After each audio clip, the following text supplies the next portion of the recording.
Good afternoon, everybody, and welcome back to the weekly market analysis for the week ending February 16th, 2024. Halfway through February, we just had a big OPEX today, as well as ending the week with a PPI release after a ton of other economic data came out, and downside in the markets across equities and a lot of risk assets today.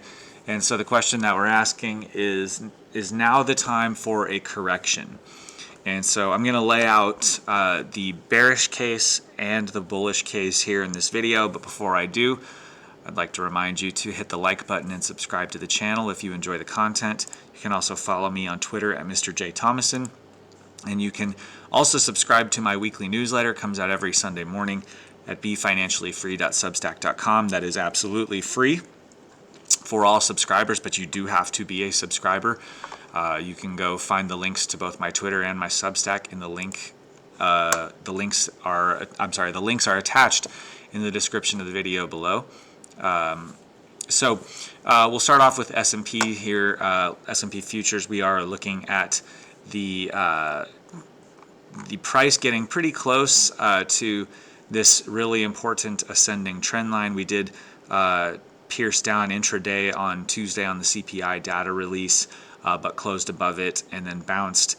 And kind of what we're looking at here is, and I wondered about this because essentially since the beginning of November, every time we've had something of a down day, it's almost always been reversed, and on a couple of occasions it's been reversed pretty heavily.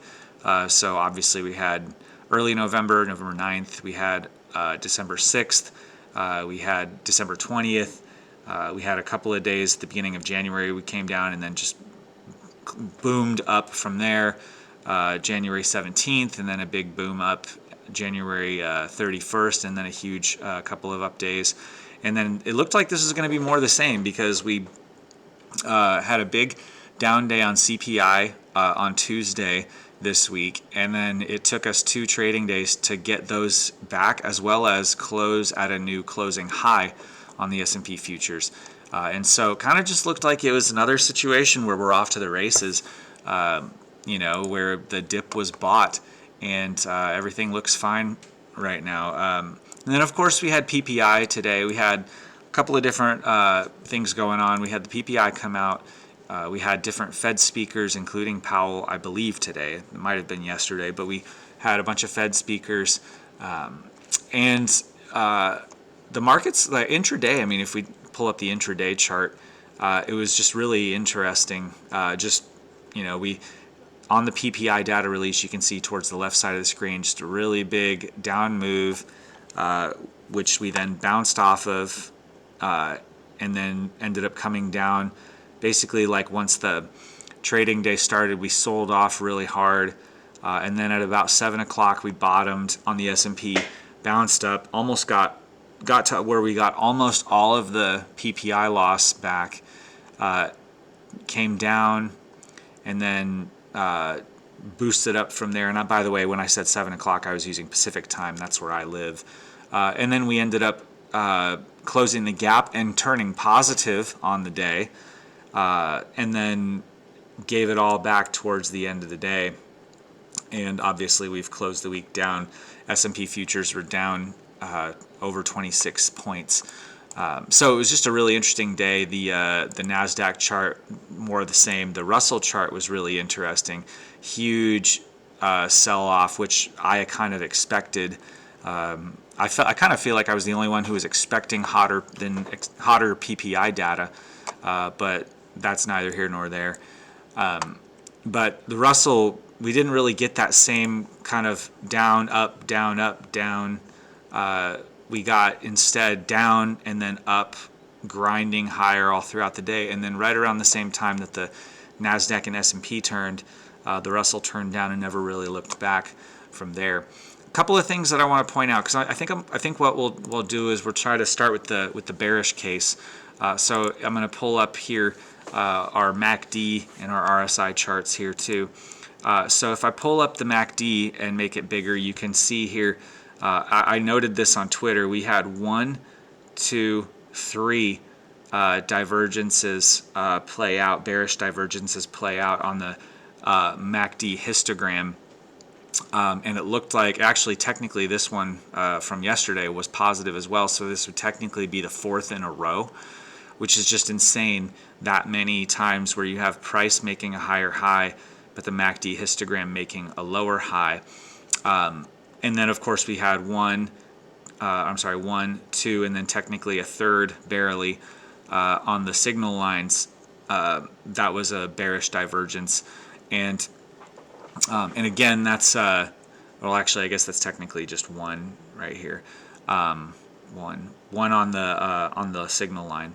But in any case, this was flashing a warning sign that the momentum on the move was waning.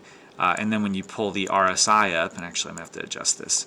When you pull the RSI up, right, so we had a huge overbought reading going into the end of 2023, came off, and then had multiple divergences as we were making higher highs. So this is 3, well, technically 4 even. So that was also screaming that the trend was losing its strength. We'll say that. So if this is playing out, and indeed the MACD did cross down, the signal line crossed over, so that is a bearish sell signal usually. And so that is a sign that we could see some downside. We also obviously are approaching this trend line. And if we were to break down below going into next week, that would obviously be a bearish sign as well.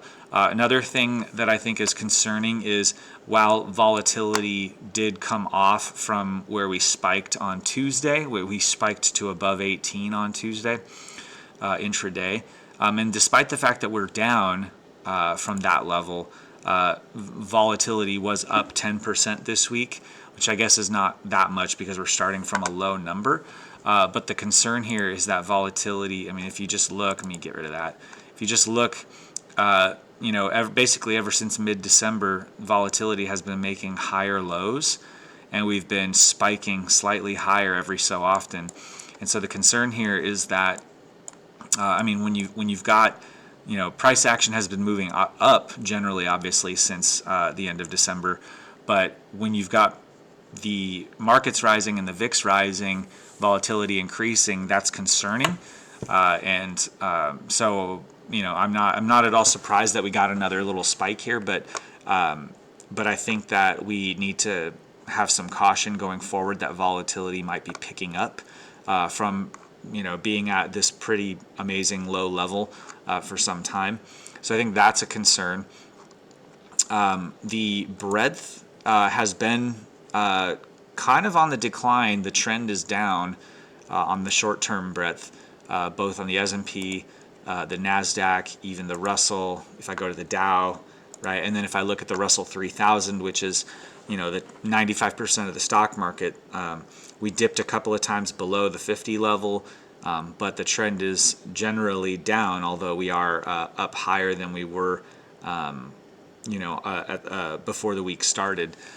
So generally breadth is deteriorating, and breadth is not something that you sell the market on, but that is something to be aware of. Other risk signals look pretty good. If I turn on my tide indicator, the high beta to low beta ratio looks pretty good still at this level. The value to growth is still bearish. The small cap to large cap is bearish, although we did bounce over the last week. The VVIX to VIX is bullish, but that looks like we could get a turn. So when these market signals start turning down, that's usually warning signs.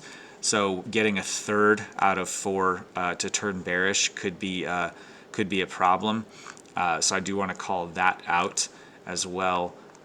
Sometimes I also look at junk to SHY. And that looks pretty good right now. You can see it's consolidating in kind of a sideways triangle pattern right here. Oops, sorry, that was really bad. So what I will be looking for is to see if this thing, like how this thing resolves. If it resolves downward, we could get a pretty strong move down, and that would be a signal that risk-off behavior particularly in fixed income, could be on its way. So I do want to I do want to call that out. Okay. Let me see. There were some other things I wanted to look at. Oh yeah, I'm sorry. Excuse me. I'm going to turn on a few indicators that I like to use for in my newsletter. To me, the biggest risk going forward in terms of the bearish argument is that the dollar and the 10-year and just the bond yields in general are starting to cross. And I talked about especially this last week and I believe the week before potentially, but definitely last week, because I drew this line at 475, saying that I could see this being a realistic level that the yield on the 10-year goes to if we get another tide cross to the bullish side. And I've kind of gone on and on at multiple times, and then just at lots of different times since bonds have been going down and yields have been going up. I've been calling out this fact that this bearish tide cross, that when it happens, the last couple of times that it's happened, it didn't mean anything because price ended up appreciating, recrossing back to the bullish side and heading up. And I'm really concerned right now because the price action that we've got here is, if you look at the colored tide lines, so you can see the kind of this line that's following price here, and then the gray line's following as well. That's what's about to cross. That colorful line is green, and so that's suggesting that the momentum is to the bullish side. Since we've been in bearish tide the last few weeks, what that suggests is this is counter trend momentum. This is what that means in practice is that the bearish tide is at its weakest, rather than if the line was red during bearish tide. Like if I were to go back to another time where we had bearish tide for a long extended period of time, you can kind of see here that at these moments where we're in bearish tide, you see the red flag, that when the line turns red, that's where you see the price depreciation the most, right? And then you see at the spots where it turns yellow, or on occasion where the line turns green, that's when you basically have counter trend momentum, right? So now on this side of things, you can see when we turned bullish originally, all the places where we got the line to turn from green to yellow to red is where the tide momentum, there was counter trend tide momentum. So all that is to say that now, in this case, we have bearish tide, but it's just barely hanging on, and we have counter trend momentum, and the probable range signal that I like to use has also turned green. So what you find with the probable range signal is that you get these occasions, like right here, the yield was going up.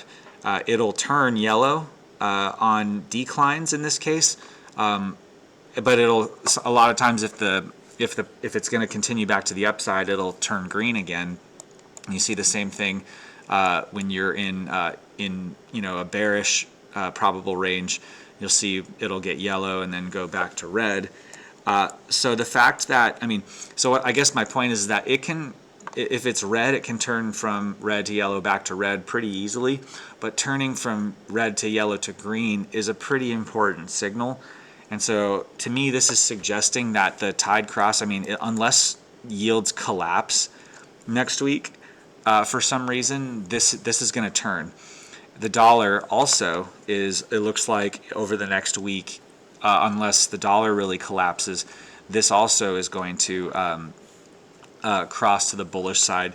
And to me, that's really concerning because the last time that happened was in September of last year, and that was about halfway through the price decline. And from that point on to the end of October, the dollar went up to 107.5, or barely over 107, I should say.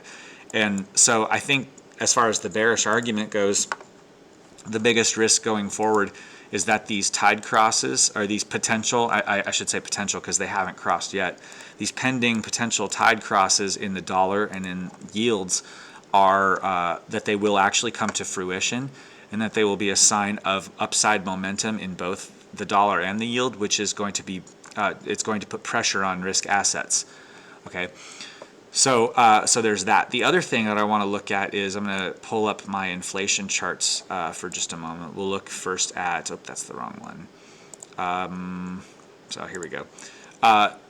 I put this on a thread on my Twitter. It's actually on, if I go back, it's on my pinned tweet right here. The greatest risk in markets in 2024 is bond yields turning higher, yada yada yada. And one of the things that I point out is in that thread is CPI. No matter how you slice it, whether you're looking at the headline, which is the top panel, the core, which is the bottom panel in this chart, or whether you're looking at median, trimmed mean, and sticky CPI, all of those metrics for the last half year or more. In the case of headline CPI, it's been since September of last year. The blue bars are the 3-month annualized rates of change, and those have essentially bottomed and are either, in the case of headline CPI, have been kind of maintaining, in a range, or in the case of core, median, trimmed mean, and sticky CPI have been trending back to the upside. And to me, what that's suggesting is that inflation has bottomed, or is bottoming right now. I think that there's an increasing possibility that that's the case. And the CPI reports that we got, the CPI and the PPI, if we look at the PPI here, the PPI is a little bit more crazy in terms of the chart, but the rates of change really jumped. And if you do the 1 month annualized, then the jumps were really big. But in any case, the risk here is that if inflation has bottomed, like today and obviously on Tuesday, we had hotter than expected readings. And if that trend continues, then the Fed won't be able to cut, which I think has been kind of the consensus, and that's one of the things that I talked about in my Twitter thread. If I pull it up, see if I can find it really quick on the inflation front, or actually, let's see here. Oh, can't find it. Let's see here. Apologize for the delay here. Oh, can't find it, so I guess I'm going to skip it for now. But in any case, to me, there are two things that have become consensus, and one of them is that the peak in yields, the peak in yields is behind us, and that the Fed is going to cut. And the risk here with inflation is that if inflation has indeed bottomed, then it's bottomed at way too high a level. So obviously the year-over-year time series is still sort of coming down, kind of, like especially on core. But if the rates of change don't move, if they stay level or if they increase, then that forecasts that that inflation won't go any lower than those levels. So it'll make contact with the rates of change, but then it'll just stay around those same levels. And the risk there, obviously, is that if that's the case, then the Fed will not have the cover to cut rates. So I'm not saying, I think there's a lot of people who are making the false claim that the Fed will hike, but I'm not saying that the Fed will hike, although if inflation does reaccelerate significantly enough, it's entirely possible that it could. But right now, I think the base case is that the Fed won't cut if inflation is too high.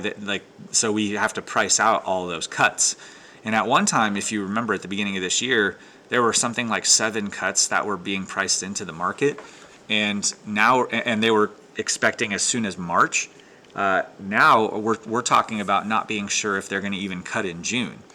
And you have to remember, if you look at the Fed's SEP report, one of the things that they talk about is that they're forecasting unemployment to be over 4% by the end of 2024, and that you can't separate their projection of 3 cuts from their projection for unemployment to be higher.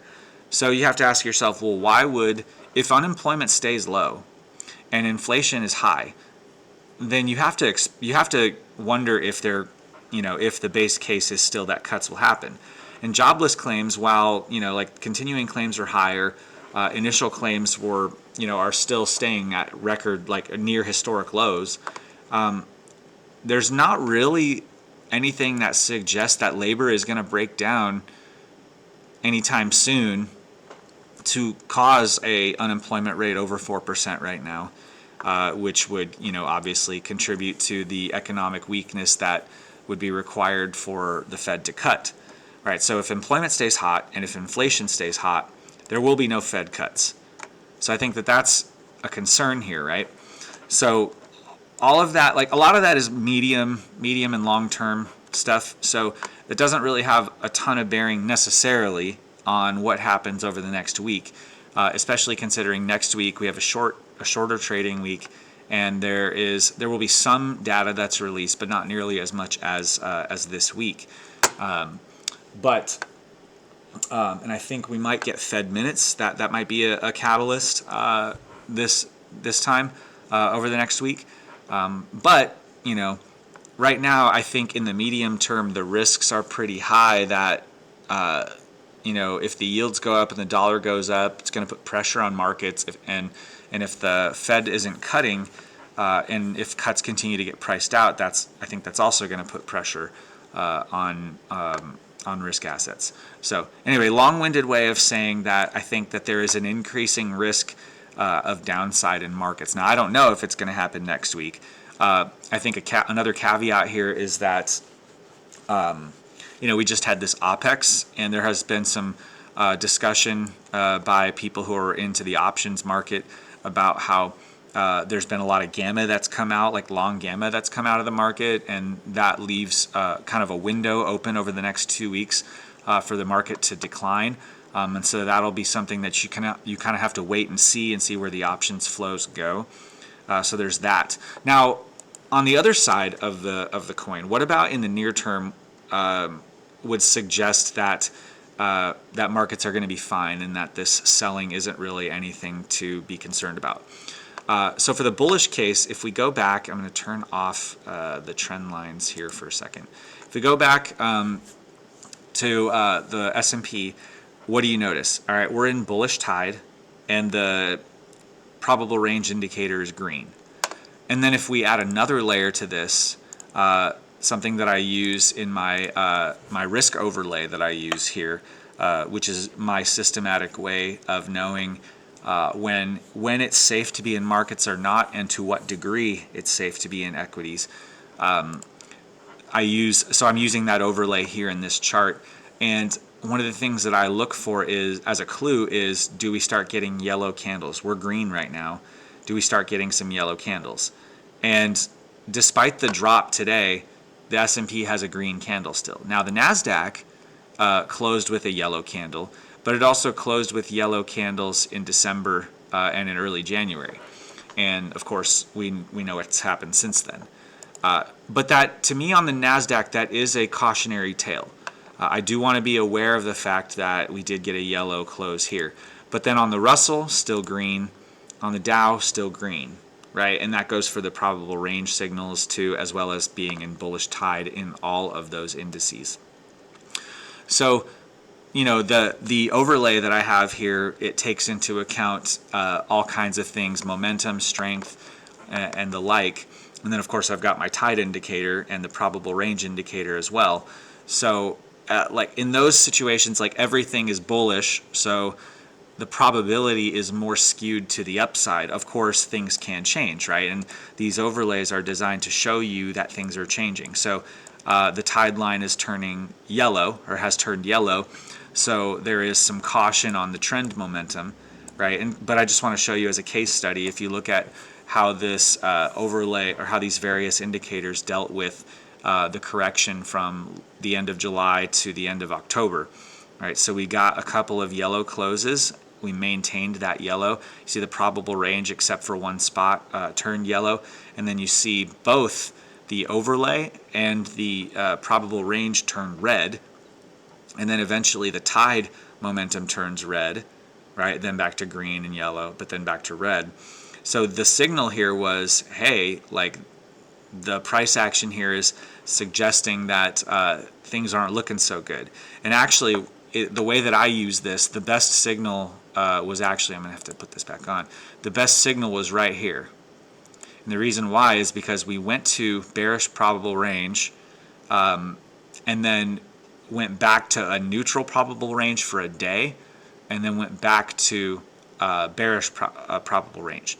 That signal, when you see it transition into like from either bullish or bearish into neutral and then back to the same signal that it had earlier, that's a sign that whatever counter trend momentum might have been starting has waned, and it's going to go back down.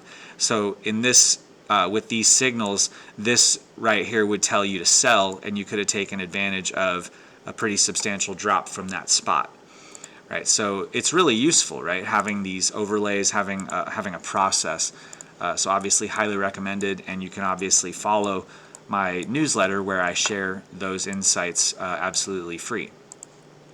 But in any case, so that is to me right now the overlays, the various overlays and indicators are not suggesting that we need to be super worried about a near-term correction.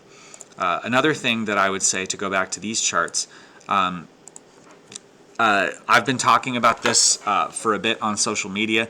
The flows from the most recently available data are still showing that people have been losing, there have been equity outflows and bond inflows. It's been the same setup essentially as a year ago, where people were uber bearish expecting recession, so they were huge into bonds and selling their equities. And of course, we know what happened since then. So I'm a little concerned about this in terms of, as far as like downside. If there is risk to the downside, the problem is that it appears that too many people are anticipating that downside. And when that's the case, I mean, it doesn't matter if your RSI is at 80 or something like that. It doesn't have to go down. So that's something to be aware of, as well as, I'm sorry, let me go to this chart. The AAII Investor Sentiment Survey, we actually saw significant declines in the bullish sentiment, as well as in the bull-bear spread, and requisite increases in bearish and neutral sentiment. So despite being at all-time highs, or having been at all-time highs again just yesterday, investors are getting more bearish. And I think that from a discretionary positioning standpoint, that provides potential fuel for squeezing if people are actually going short. Okay, so I think that that's a risk that we have to be aware of. Let's see if there's anything else. I don't have an updated positioning chart because I have to punch all that in manually, but just upon my first glance at some of the COT data, it actually looks like investors, at least in the futures, generally got shorter, and so that's also something to consider in terms of the bullish argument. So I think, as it stands right now, the probability is still to the upside, but the risk to reward to the downside is much better. I mean, honestly, it's just hard to buy at the highs, and the market can continue to go, but it's always the highs. Like back here in November, December, it was the highs. At the end of December, early January, it was the highs, and it's still the highs. And as long as it's there, it's hard to buy to the long side. But at least in this case, like, you have a clear risk to reward. So going forward, to me, what I'm wondering is if we break this trend line and continue to the downside and make a lower low than from earlier this week, then that's a signal that we are indeed going to get a correction or some kind of pullback, probably at least 5%. That's why I like to use my tide line. That's because price usually likes to come back like a magnet to that tide line. So that's what I would be watching for. Or if we get more upside and we do indeed make a higher high, then to me that's going to mean we're headed. I mean, that's going to mean more bullish upside. for the time being. And probably that would mean that the flows argument as far as the post-OPEX situation would probably be nullified at that point. So a lot to watch out for. This is, of course, my first initial take on the markets after the week's price action. If you want more thorough and detailed and thoughtful insights, that's why you should subscribe to my newsletter, which is absolutely free. Again, the link to that is in the description below. I don't think there's anything else I want to look at. I mean, Bitcoin's been on a tear, but kind of leaving that alone. It's kind of been on autopilot basically ever since forever ago. Gold, pretty solid last couple of days, but I'm not so sure that it means anything. I think this might be a little rally to sell, especially if the economy is indeed strong and inflation is kicking back up. Crude oil looks like it is bottoming, or it has bottomed and is going to work its way to the upside, which is obviously going to put some pressure on inflation as well.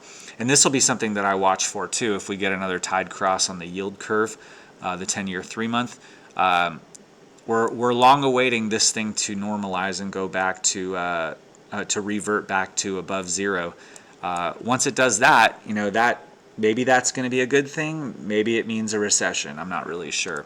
But obviously, we're not going to try to predict the predictors. We're just going to try to follow price and follow the data. And with that, I will close. And so thank you for watching. Hope you guys have a great weekend. I'll see you guys next time.